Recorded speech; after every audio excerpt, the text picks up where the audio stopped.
Hello guys! Gusto ko i-vlog itong church o simbahan na ito ng San Sebastian sa Pasig kasi ang ganda at maaliwalas itong simbahan na ito.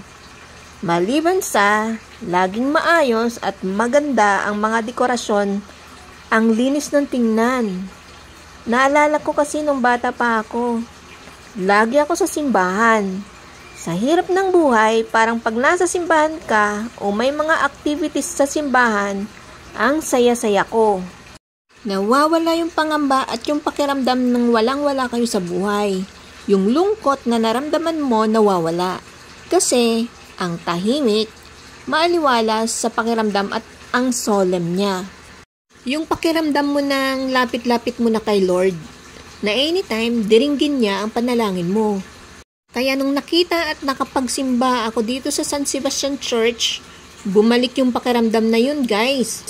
By the way guys, this church is located at Barangay Pinagbuhatan, Pasig. At katatapos nga lang ng fiesta dito. Ayon sa mga matatanda ng nayon noon, ang imahe ni San Sebastian ay natagpo ang lumulutang sa ilog na malapit sa lugar ng pinagbuhatan.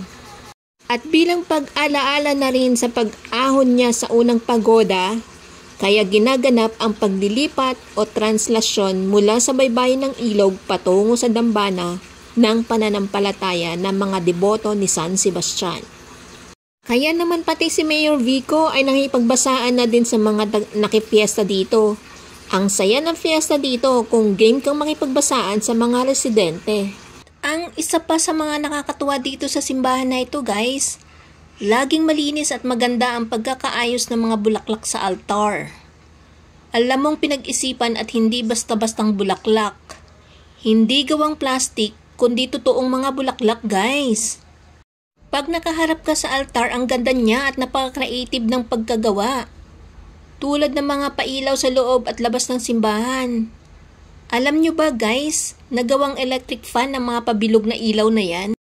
Kung hindi mo titigan at pansinin kung paano ginawa, hindi mo siya mapapansin na gawa siya sa takip ng electric fan.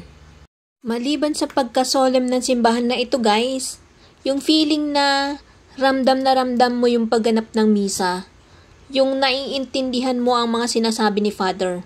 Kaya kung ikaw ay deboto ni San Sebastian, huwag mong palagpasin na hindi ka makapunta at masilayan ang ganda nitong simbahan. Kudos kay Father at sa mga nangangalaga nito. At alam nyo rin ba guys na dito dinaos ang unang misa ni San Sebastian sa buong parokya ng Pasig?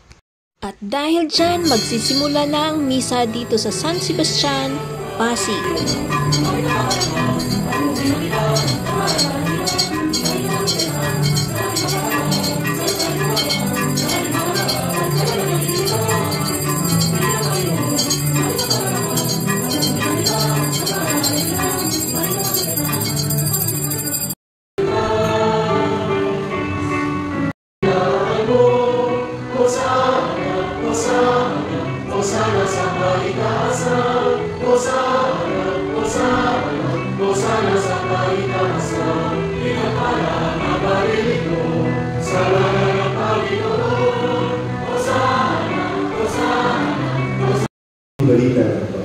Pinupuri ka na